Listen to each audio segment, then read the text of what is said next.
하나님께서 오늘 저에게 주신 말씀 베드로전서 1장 3, 4절 말씀인데요. 찾아서 읽어보겠습니다.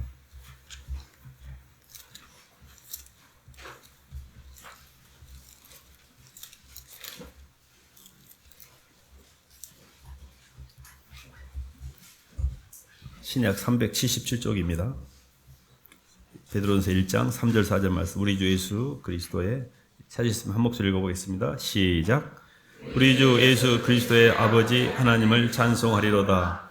그의 많으신 긍휼대로 예수 그리스도를 죽은 자 가운데서 부활하게 하심으로 말미암아 우리를 거듭나게 하사 산 소망이 있게 하시며 썩지 않고 더럽지 않고 쇠하지 아니하는 유업을 있게 하시나니 곧 너희를 위하여 하늘에 간직하신 것이라. 아멘.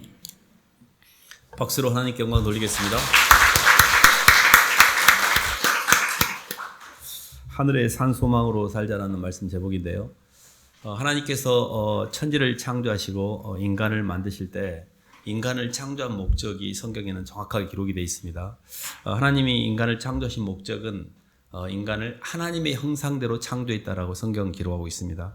하나님 형상이라는 게 사실은 사랑의 형상이고, 하나님의 속성을 딱 두 개로 이야기하면 시간적으로는 영원하고 공간적으로는 충만합니다.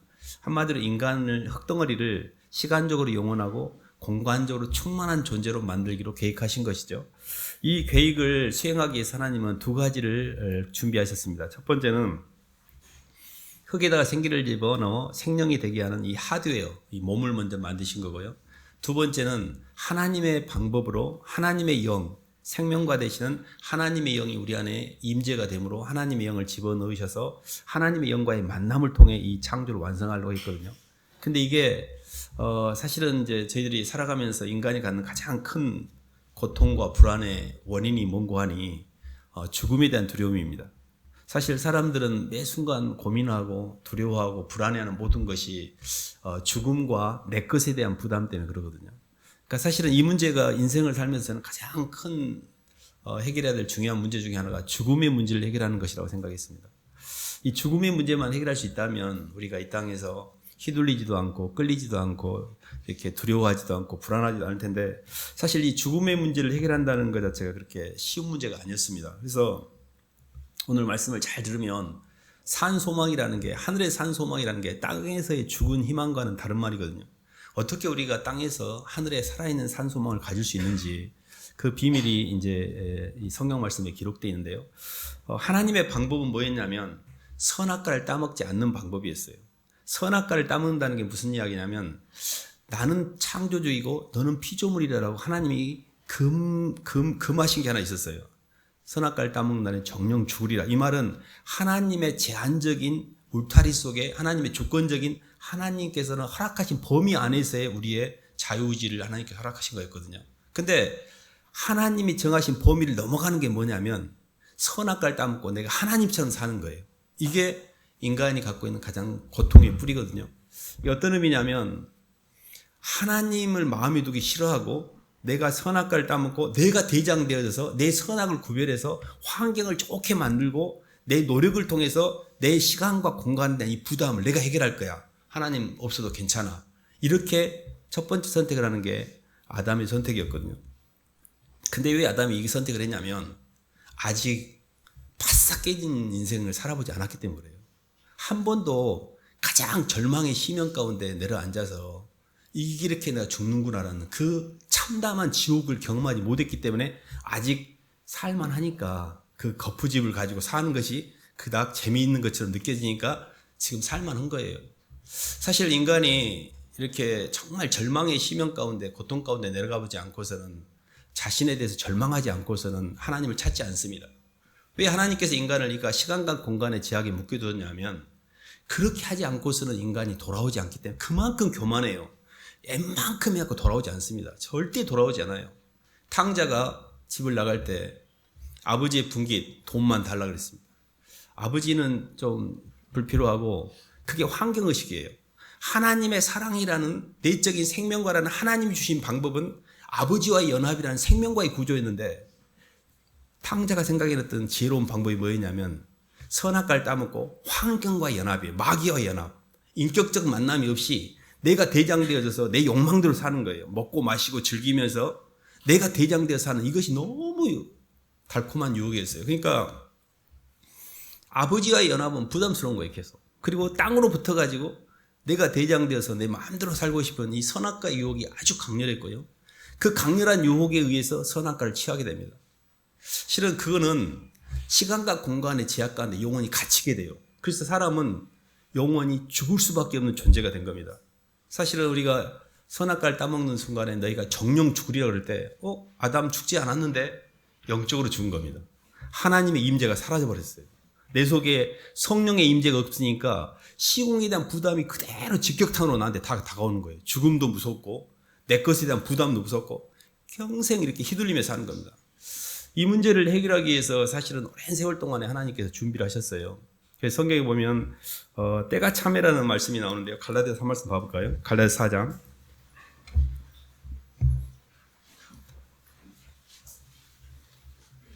앞쪽에 갈라디아서 4장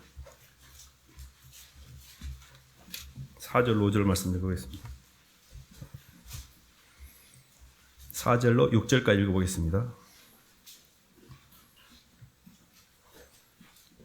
때가 참에 시작. 때가 참에 하나님이 그 아들을 보내사 여자에게서 나게 하시고 율법 아래에 나게 하신 것은 율법 아래에 있는 자들을 속량하시고 우리로 아들의 명분을 얻게 하려 하심이라.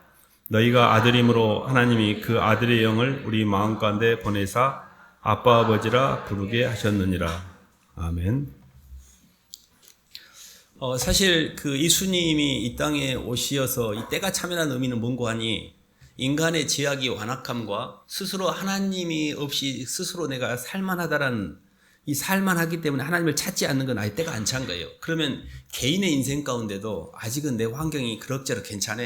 내가 그렇게 뭐 하나님 안 찾아도 먹고 살만해. 이러면 안 찾습니다. 이건 아직 때가 안 찬 거예요. 개인이 아직 때가 안 찬 거야.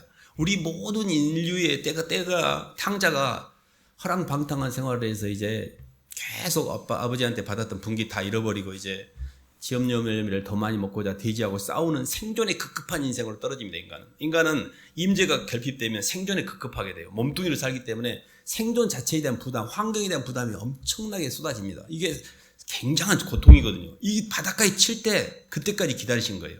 사람도 그래요. 내가 아직은 살만해. 근데 내가 바닥을 칠 때가 와요. 이게 때가 참이에요. 내가 예수님을 만날 때가 됐구나. 이제 내가 주님이 나를 만날 때가 됐구나라고 보시면 돼요. 그래서 때가 찼다는 것은 주님이 이 땅에 오시는 때도 차지만 개인의 삶 가운데도 그 때라는 게 있습니다. 예수를 만날 때가 있어요. 그래서 우리는 우리 자신에 대해서 빨리 절망하셔야 돼요. 아직도 우리 자신에게 절망하지 않고 내 힘으로 뭔가를 할 수 있다고 착각을 하기 때문에 계속 예수님을 찾지 않고 하나님의 방법인 생명과의 방법, 예수님을 통한 연합, 이건 생명과예요. 선악과의 방법은 예수님과 연합 없이 내가 아직도 할 수 있다고 생각하고 내 노력을 통해 환경을 바꾸려고 하는 거, 이게 선악과의 방법이에요. 근데 아직도 선악과의 방법을 힘을 주고 있는 거예요. 그리고 그 선악과를 잘 되게 해달라고 기도하기 위해서 교회를 다니고 땅에서 잘 되기 위해서, 그게 땅에 있는 기복인 거예요. 땅에서 복을 빚는 건 기복입니다. 우리는 땅에다 희망을 두고 있지 않아요. 하늘에 대한 산 소망이지 땅에서 죽은 희망을 갖고 있지 않습니다. 근데 우리는 계속 땅을 위해서 기도하는 거예요. 땅을 위해서. 땅이 잘 되라고. 이 부분을 잘 풀어내야만 우리가 이 문제를 풀 수가 있는데요. 이게 이렇게 원리가 하나 있는데요. 모든 육적인 생명은 자기 생명을 연장하고 그 생명을 더 공급하기 위해서 다른 피조물의 죽음을 전제로 생명이 연장이 됩니다. 풀을 뜯어먹고 동물이 살고 있고, 동물을 잡아먹고 사람이 살고 있고, 사람이 뭐 살모사도 있잖아요. 어미를 죽이고 애미를 죽이고 뭐 낳은 뭐 살모사란 말도 있는데, 근데 사람은요 다른 개체의 죽음을 전제로 우리가 이렇게 성장하고 있어요. 우리가 이렇게 살아온 동안에 얼마나 엄마, 어머니, 아버지, 부모님의 뼈골을 다 빼먹었다고 하잖아요. 뼈골까지 빼먹을 정도로 다 뜯어먹고 산 거예요. 그분들이 그만큼, 우리가 이렇게 사람이 된 것은 누군가를 많이 뜯어먹었기 때문에 이만큼이나 성장이 된 거예요. 누군가의 대속이 없었다면, 누군가의 보살핌과 돌봄이 없었다면 우리는 그냥 짐승처럼 되지 절대 이렇게 사람이 안 됩니다. 그렇기 때문에 우리가 이렇게까지 된 것 자체가 은혜예요. 우리가 이렇게 살아온 것 자체가 누군가가 나를 대속해 줬기 때문에 이렇게 되어 있는 겁니다. 이 말인즉슨 다른 생명의 죽음을 전제로 우리의 생명이 연장되시듯이, 육적 생명이 그러하듯이 영적 생명도 영적으로 누군가가 나를 위해 죽어야만 내가 영적으로 부활할 수 있는 겁니다. 근데 그걸 위해서 예수님이 이 땅에 오셔가지고 나를 살리기 위해서 내가 죽어야 될 내 죽음 대신에 예수님이 죽으셨고 예수님이 부활하심으로 그분이 나를 위해서 희생을 치렀기 때문에 그분의 피와 살을 내가 먹을 때 나에게도 그게 동일하게 효력이 발생하는 거예요. 이게 생명과의 연합을 통한 하나님이 우리에게 주신 방법이었어요. 이게 생명과를 취하는 겁니다. 사실 예수님을 잠깐 말씀드리면 예수님은 이 땅에 오셔서 하나님의 아들로 이 땅에 오셔서요. 유일하게 하나님의 형상을 회복하신 분이에요. 이 땅에 선악과를 따먹지 않았고 생명과 되신 예수님 하나님과 연합. 나는 내 뜻을 행하러 온 것이 아니고 아버지의 뜻을 행하러 왔다 그랬고 분명히 예수님은 아버지와의 연합에 성공하십니다. 너희 안에 이 마음을 품으라. 그리스도 예수의 마음이니. 그는 근본 하나님의 본체시나 하나님과 동등됨을 취할 걸로 여기지 아니하시고 오히려 자기를 비워 종의 형체를 지니셨잖아요. 낮아지는 데 성공하세요. 그래서 낮아지는 데 성공해서 선악과를 취하지 않고 철저하게 아버지에게 의존하여 절대 의존을 통해서 하늘 아버지와의 하나 되는 데 성공했고 그 하나님께 받은 사랑을 통해 자신을 우리를 위해 십자가에서 죽으심으로 십자가가 유일하게 마귀를 이기는 방법입니다. 생명과를 취하는 방법은 십자가를 통해 다른 상대를 위해서 내 목숨을 주는 것이 유일하게 마귀를 이기는 방법인데 우리는 선악과를 취했잖아요. 내가 살기 위해서 다른 사람을 죽이는 게 선악과예요. 이 방법으로 갔는데 예수님이 유일하게 하나님의 형상을 회복하신 분이에요. 그래서 그분이 십자가에 죽으시고 우리를 위해서 부활하신 의미가 고린도전서에 나와 있는데 한번 찾아볼까요? 고린도전서 15장 3, 4절 말씀 한번 보겠습니다.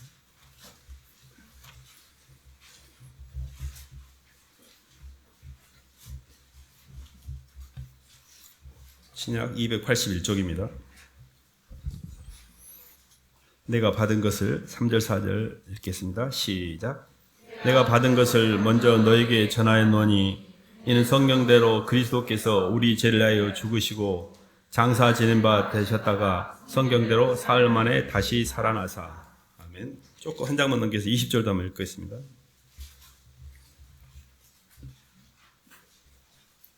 그러나 이제 시작.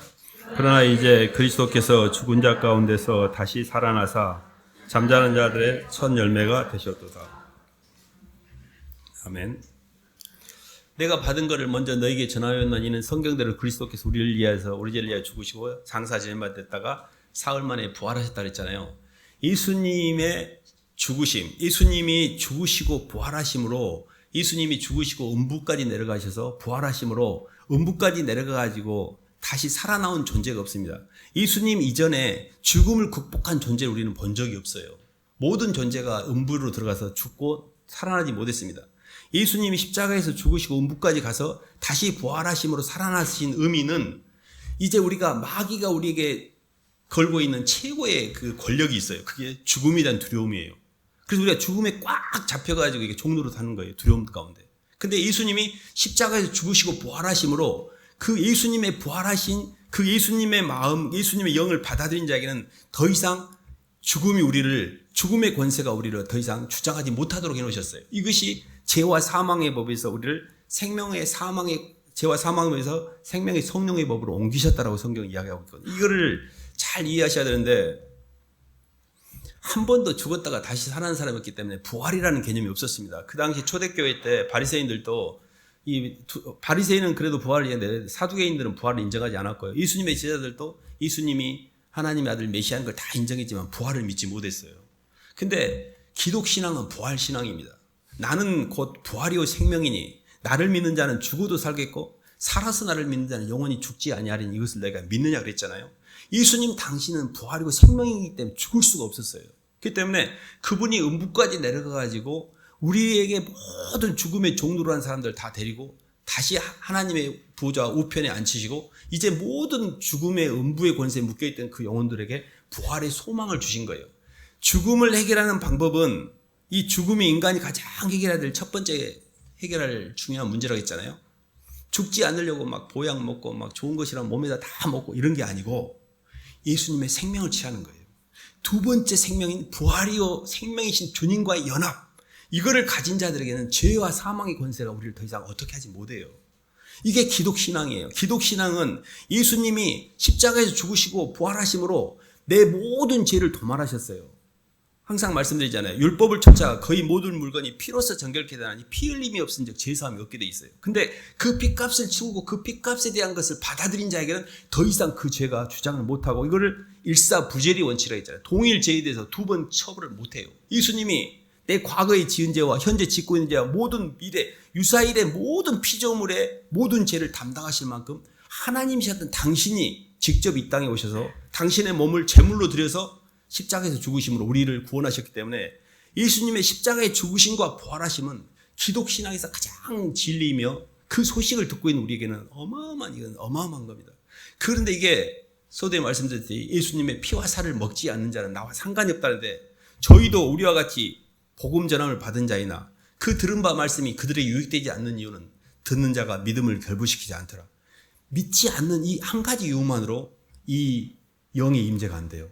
영혼의 실제라는 게요, 저는 예수님 믿고 처음에, 근데요 예수님 보이면은, 하나님 보이면 믿겠는데 좀 보여주면 좋겠는데 왜 하나님 안 보일까요? 저는 예수님 믿고 처음에 그런 질문을 했거든요.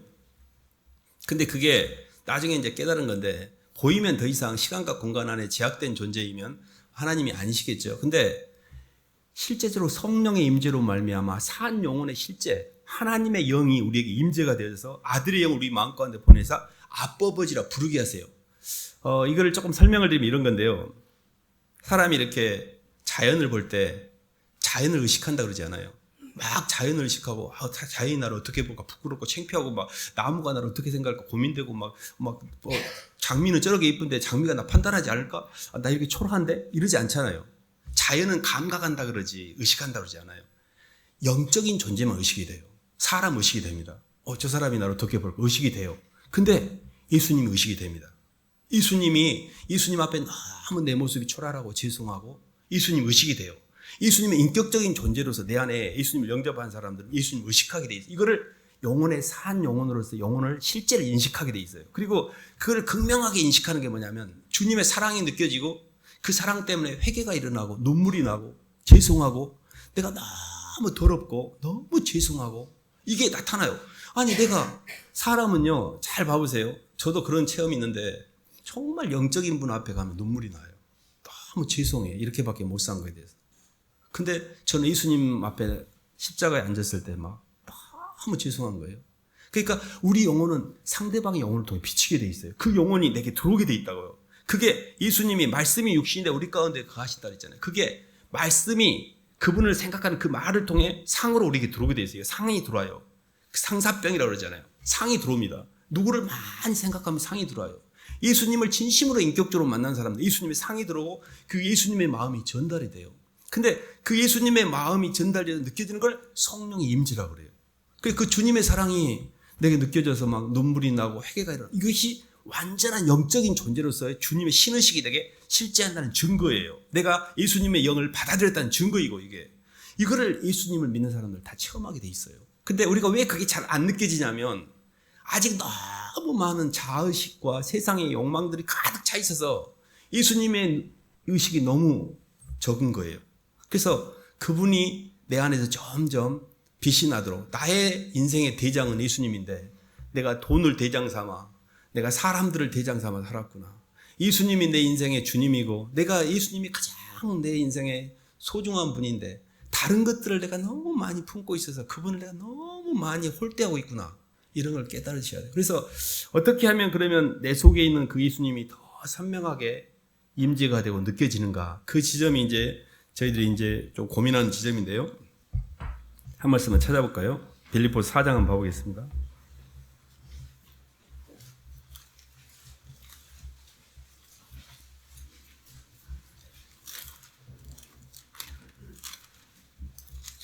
(6, 7절) 한번 읽어보겠습니다. 아무것도 염려하지 말고 6절 7절입니다. 시작. 아무것도 염려하지 말고 다만 모든 일에 기도와 간구로 너희 구할 것을 감사함으로 하나님께 아뢰라. 그리하면 모든 지각에 뛰어난 하나님의 평강이 그리스도 예수 안에서 너희 마음과 생각을 지키시리라. 아멘. 기도는 영적인 운동이라고 그럽니다. 사람도 이렇게 바깥에서 음식이 들어와서 그걸 소화를 시켜서 바깥으로 배설을 해야 이렇게 몸이 살잖아요. 그래서 기도가 우리 안에 하나님의 영, 성령, 임재, 사랑, 하나님 나를 얼마나 사랑하시는지 그 충만의 임재가 내게 들어오고 내 속에 막 상처받고 파편화되고 찢어지고 휘둘리고 막 너무 막 휘둘렸던 그런 감정의 찌꺼기들이 있어요. 그런 것들을 주님의 사랑으로 치유를 해서 바깥으로 빼내셔야 돼요. 이렇게. 그러니까 하나님의 사랑을 자꾸 받아들이고 내 속에 상처나서 막 그냥 짐승들도 상처받으면요 굴로 들어가서 혼자 숨습니다. 완전히 웅크려 들어가서 그냥 꽉 숨어불고 싶어요. 모든 사람이 힘들어요. 그냥 사람 보는 게 힘들어. 단절을 하고 굴 속에. 그러게 되면 상처는 안 받을 줄 모르나 내 임재가 내 영혼이 완성이 안 돼요. 그래서 그렇게 하시면 안 됩니다. 그걸 극복하셔야 돼요. 어떻게 되든 주님 우리를 불교처럼 산속에다 들어놓지 않고 세상 도망가지 마라 너. 절대 세상 도망가지 마. 그렇다고 세상에 오염되지도 마. 이게 저는 엄청 어려운 주문이었어요. 도망도 못 가지. 근다고 오염도 되지 마라 그러지. 근데 그 속에서 혼자 있으려니까 이게 너무 힘든 거잖아요. 근데 주님이 우리에게 주신 방법이 예수님과 연합이었어요. 그러니까 기도가 뭐냐면 고민하지 말고 기도하셔야 돼요. 고민은 생각을 하는 거예요. 계속. 이거는 내가 대장됐다는 뜻이에요. 기도는 하나님께 맡기는 거예요. 하나님 저는 그걸 못하오니. 똑같아요. 자아를 처리하고 영적으로 성장하는 것도 주님께 맡겨서 처리해야 되는데 뭐 본인이 고민하는 사람이 많아요. 나는 왜 안 되지? 나도 목사님 말한 게 이해는 되는데 왜 나는 안 되지? 이런 사람들이 많아요. 절대 우리 육으로는 그게 접근이 안 됩니다. 주님께 맡기는 거예요. 아무것도 염려하지 말고 주님께 완전히 믿고 맡기는 거예요. 근데 이게 신기하게도 그때부터 성령이 역사하세요. 하나님께 맡기는 것이 내게 문제가 된 적이 없어요. 못 맡기고 말은 맡긴다 그러는데 마음에서는 붙들고 있어요. 그건 맡긴 게 아니에요. 진짜로 맡기셔야 돼요. 편안하게 아무 일 일어나지 않아요. 하나님께 감사함으로 맡겨요. 힘들게 해주셔서 감사해요. 저를 이렇게 고난 가운데 이렇게 이런 힘든 길을 가게 해주셔서 감사하라고 맡기는 거예요. 그래서 기도는 정말 제가 이렇게 영적으로 이렇게 예수님과 동행하면서 아무리 강조해도 지나치지 않은 게 이 기도 호흡인 것 같아요. 기도의 고개를 넘지 못하면 우리가 십자가를 지지 못합니다. 기도는 내 자아가 완전히 주님 앞에 굴복이 되는 게 기도거든요. 말씀을 공부하면 얼추 이렇게 방향을 알아요. 지금 계속 목사님 하는 말 또 하고 또 한 말 또 하고 막 거기다 또 하고 그냥 막 귀가 막 딱지가 들 정도로 막 들으니까 아무리 미련한 사람도 뭔 말인지 압니다. 근데 고개를 넘지는 못해요. 왜 못 넘냐면 머리는 열렸는데 여기가 마음이 안 열리는 거예요. 여전히 마음속은 욕망으로 가득 차 있고 이거를 포기할 생각이 없고 이거를 이루기 위해서 교회를 다니지 이거를 내려놓으라고 하면 나 교회 안 나갈 거야. 이런 스탠스를 취하고 있어요 보통은. 근데 진짜로 힘든 게 뭐냐면 이걸 못 버리고 있는 거예요. 이 욕망을. 이거 자체를 하나님께서는 우리에게 해체시키고 싶은 거거든요. 수고하고 무거운 짐진자들아 다 내게로 오라. 내가 너희를 편히 쉬게 하리라. 정말 믿고 맡기셔야 돼요. 애기들이요 이렇게 또랑이나 이런 데 건널 때 아빠가 뛰어 그러면 째깐할 때는 바로 뜁니다. 믿고. 좀 크잖아요. 고민하기 시작해요. 가만히 있어봐. 아빠가 나 떨어지면 못 받으면 어떡하지? 고민하기 시작해. 점점 살면서 불신이 생깁니다. 순수 의식은 그냥 믿어요. 아빠가 나 사랑한다 하면 그냥 던집니다, 몸을. 저는 예수님 믿을 때 그냥 믿었던 것 같아요. 막 고민하지 않고 처음에 그냥. 근데 나중에 가니까 오히려 고민이 생기더라고요. 이거 맞는 말이요? 이게 머리가 좀 커지니까 의심도 들고 막 그랬던 거예요. 그러니까 순수하게 보면 예수님이 나를 사랑하셔서 나를 위해서 십자가에 죽으시고 내 모든 죄를 도말하셨고 그분의 피와 살을 내가 먹고 그분이 나를 위해서 움직인 그 동력을 받아들일 때 그때 내 영적인 생명이 그때 부활이 되는 거예요. 우리는 부활 생명으로 사셔야 됩니다. 부활 신앙으로 사셔야 돼요. 예수님이 성경에서 말하고 있는 산 소망이 뭐냐면 부활의 소망이에요. 성경에서 말하는 소망은 하늘나라 가면 잘 돼 이런 게 아니고 우리가 완전히 부활할 걸 믿는 거예요. 우리는 신앙의 성경대로 그리스도께서 우리 죄를 죽으시고 장사하시는 바다가 성경대로 사흘 만에 다시 살아나다 성경이 증거하고 있는 건 예수님의 죽으심과 부활하심을 증거하고 있어요. 그리고 우리는 성경 속에 있는 부활하신 예수님을 믿는 것이고 예수님을 믿을 때 나도 부활할 것을 믿는 거예요. 정확하게 우리는 부활을 믿고 있습니다. 그래서 부활에 대한 소망을 가질 때 죽음이 두렵지 않아요. 여기서 시간을 해결하는 방법은 막 좋은 거 먹는 게 아니고 부활의 소망을 가지셔야 돼요. 예수님이 이미 부활하셨기 때문에. 제가 이렇게 말씀을 드릴 때마다 한 가지 말씀드리는 애가 있잖아요. 땅에다가 조그마한 씨앗을 하나 뿌려도 거기서 막 새가 깃들 나무가 나오고 겨자씨에 새가 깃든다고 했잖아요.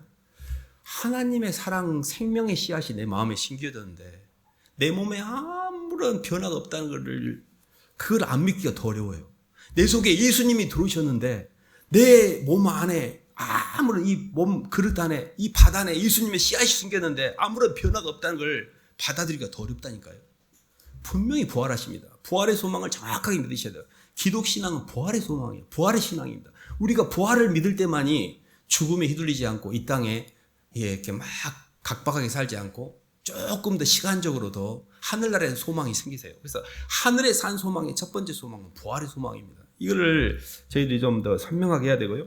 마지막으로 한 말씀만 더 볼까요? 베드로전서 5장. 저희들이 읽고 있는 말씀인데요. 2절로 3절, 4절 한번 읽어보겠습니다.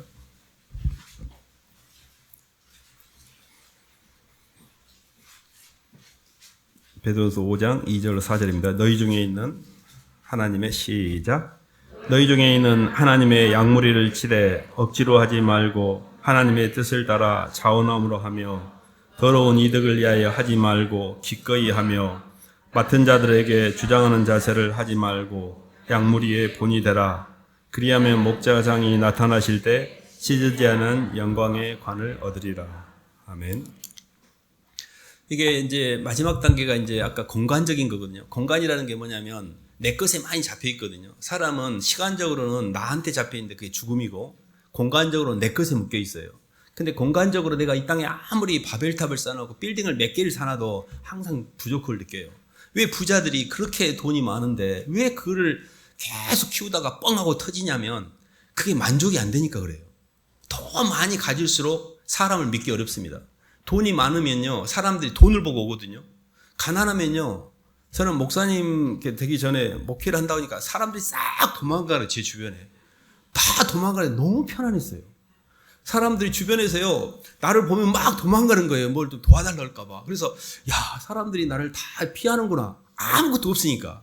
이게 이렇게 편하고 좋구나. 그걸 정말 느꼈어요. 근데 뭘 좀 갖고 있잖아요? 그러면 사람들이 순수하게 접근하지 않습니다. 정말 사람을 믿을 수가 없어요. 왜냐하면 다 돈을 보고 오니까.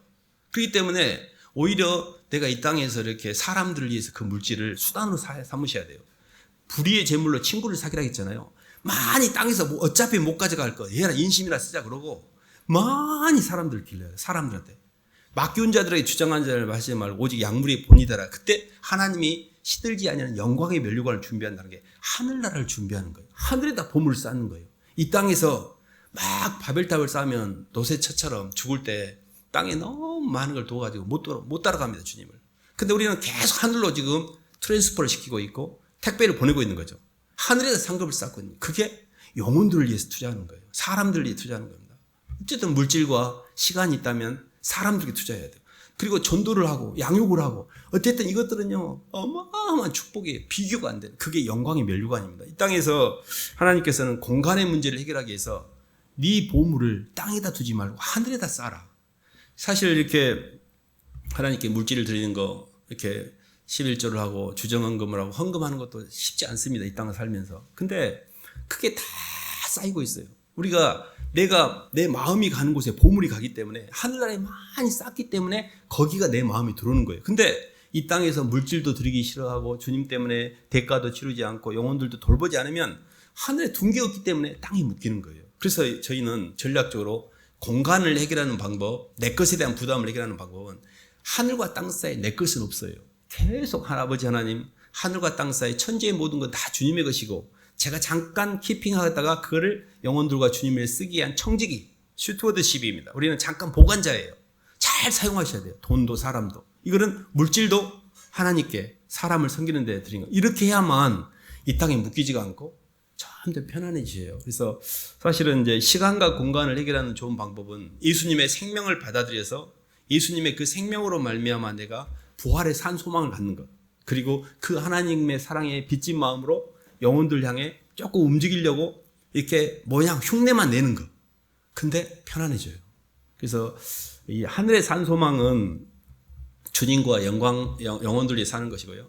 땅의 죽은 소망은 돈과 사람을 내 주변에 인해 장막을 치고 돈을 더 가서 나를 막 높이는 선악과 인생을 사는 거예요. 근데 그 선악과 인생을 살면 살수록 점점 음부가 깊어지고요. 점점 두려움도 많아지고 고민도 많아져요. 인간이 갖고 있는 가장 힘든 그 죽음에 대한 이 문제를 저는 꼭 해결해야 한다고 생각하거든요. 그래서 무엇보다도 정말 예수님이 부활이요 생명이니 예수님을 진심으로 믿고 그분의 생명을 자꾸 의지하여 입술로 고백하면서 성령의 임재를 통해 안에 주님이 성령으로 나를 인을 치고 내가 이제 구원받은 하나님의 자녀가 됐구나라는 깨달으셔야 돼요. 그리고 그 이후에 하나님 제가 이제 주님한테 뭐라도 좀 해야 될 것 같아라고 영혼들 향해서 움직이는 이런 방법으로 하나님께서 우리를 지금 인도해 가고 계시거든요. 그래서 그 길을 잘 따라가시기를 주님의 이름으로 축원합니다. 하나님 아버지 감사를 드립니다. 이 땅에서 아무런 소망이 없고 죽을 수밖에 없는 저희들을 예수님의 십자가의 죽으심과 부활하심을 통해 저에게 샘플이 되어주신 주님 때문에 어떻게 살아야 될지 방향을 알게 해주신 것 감사를 드립니다. 그 방향은 잡았지만 아직도 성령의 임재와 충만이 부족해서 땅에 많이 허덕거리고 땅이 많이 휘둘리고 그렇습니다. 주님 저희의 삶이 주님을 더 많이 사모하게 도와주시고 대장이 저희의 삶의 대장은 예수님이지 세상이 아니란 걸 명확하게 도와주시고 입술로 고백하고 주님과 동행하며 주님을 더 깊이 사랑함으로 저희 삶이 날이 갈수록 주님을 닮아갈 수 있도록 인도하여 주시옵소서. 예수님 이름으로 기도드립니다.